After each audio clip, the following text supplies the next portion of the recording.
Alright, hello, welcome back. So, the Queen and Rook checkmate videos seem to be pretty helpful, so I wanted to continue along in that vein and do one on the two bishops checkmate.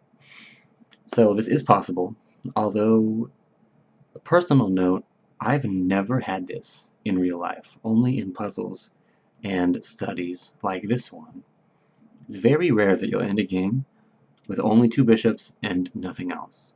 For example, if you had two bishops and a pawn, well, you would just promote that pawn to a queen and do the queen checkmate, and that would be a lot easier. But without any further ado, we shall get started. So, in this position you see here, the bishops are pretty badly placed, and the king is close to the center, which means you have a lot of work to do. This is another one of those checkmates where you have to use the king because of the squares that he controls. So we'll just start bringing the king closer. Bring the king as close as you can. Now, once you have the king somewhat centralized, you want to start looking at the lines your bishops create. So I'm highlighting the squares here. The bishops create lines, but you'll notice there are holes in their sights. The king can move through the lines diagonally. So you need to use the bishops to complement each other and block off the most amount of squares. So if we make this move, now the king is blocked off in this way. Maybe he'll go here, but now we can bring our king closer.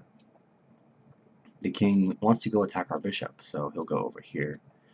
And you'll see a pattern we do. So let's just bring our bishop to safety. Now look at the bishop controlling the squares here, and the dark square bishop controls these squares.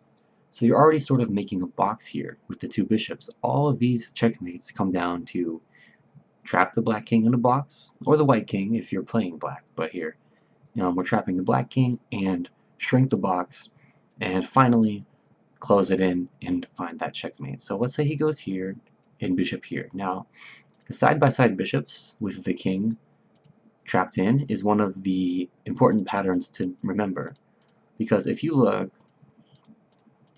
these bishops, among other squares, are controlling the ones that I've highlighted here, and they force the king into a pretty small box already. He's only got 6 squares. If I take the circles away, it looks like there's a lot of room, but the side-by-side bishops complement each other so well. So the king is going to be stubborn, and you don't want to move your bishops when you get them like this. These bishops are happy. You want to get your king in there. Here, and now he wants to go back and forth. Well, you're taking that square away. Now he can't bring his king here. Pardon the dog. Right.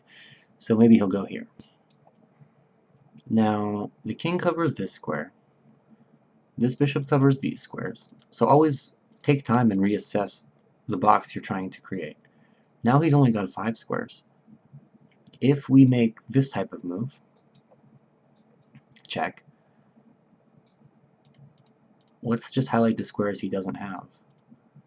So he can either go this way, at which time he'll be in a 2-size box, or he can go this way and try and escape through here. So if he does try and go here, we'll go here.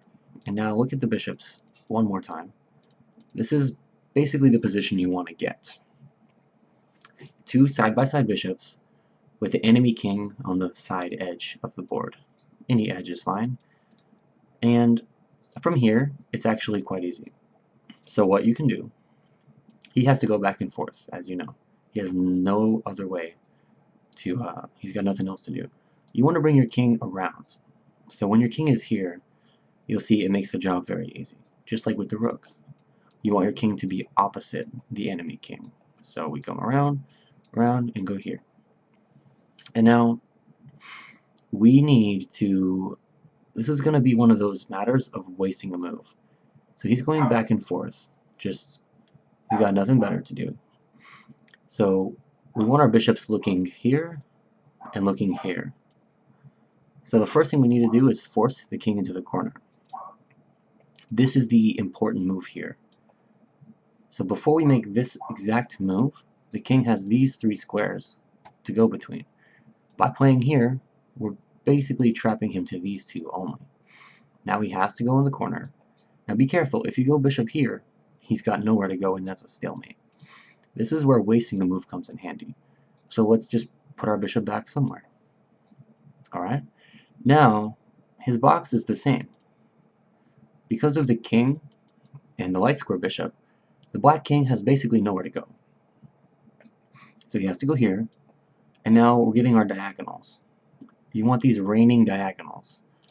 Check. Now, the black king is forced into the corner.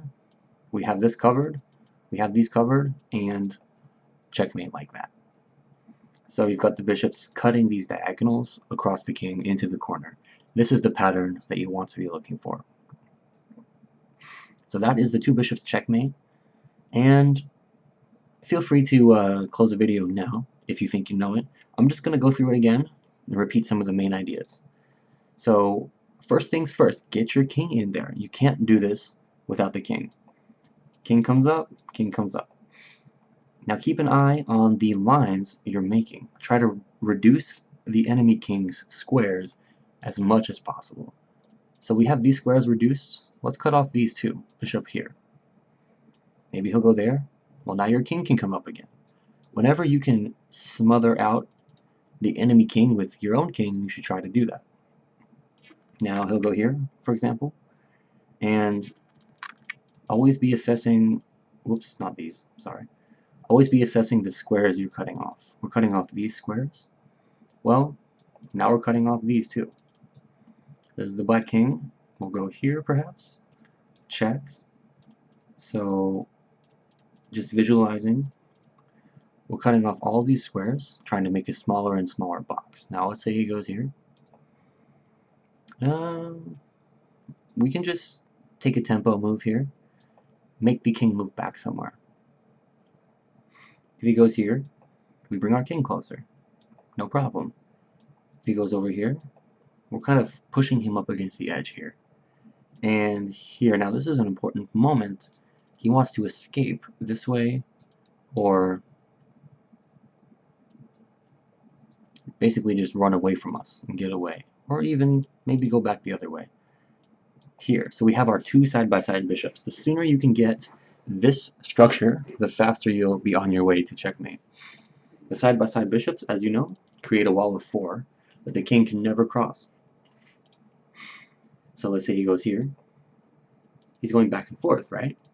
But no, we stop it. He goes here, perhaps. Bishop up, and check. And now we have the exact pattern we want. We have the 2 bishops with the king on the back row. These bishops cover oh so many squares. Our king is there to prevent the escape. That's because we used our king early on and got active. And now the king has only 2 places to go back and forth. So let's see if you remember what we need to do. We need to get our king over here. We need to get him across. If our king is here on this side, well, here's what could happen. Here, here. And you might say, yeah, active king, but that's stalemate. He has nowhere to go.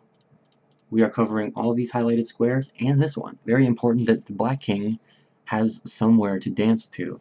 It's a meaningless move, but he needs a move to make, or the game will be a draw. So instead of that, we bring our king around. Remember, the black king only has 2 places to go. He's got nothing else to do. Now that our king is in position, this is the important part, we want to cut off one of his 2 squares like this. We're cutting off this square and allowing him to go to this square, only when our king creates a wall here. If you watched the rook video, you remember the opposition, the king creating a wall that the other king cannot cross. That's what we have here. Here, 1 move only, and now the box is 3 squares. We can go here, now the box is 2 squares. We've used these bishops in tandem the whole time. Now here. Now, if you just go here, stalemate, right? So this is where we waste a move. Very interesting concept.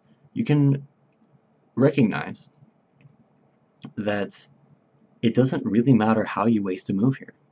You can move either bishop, to virtually any square as long as they stay on these raining down long diagonals that I'm showing you here.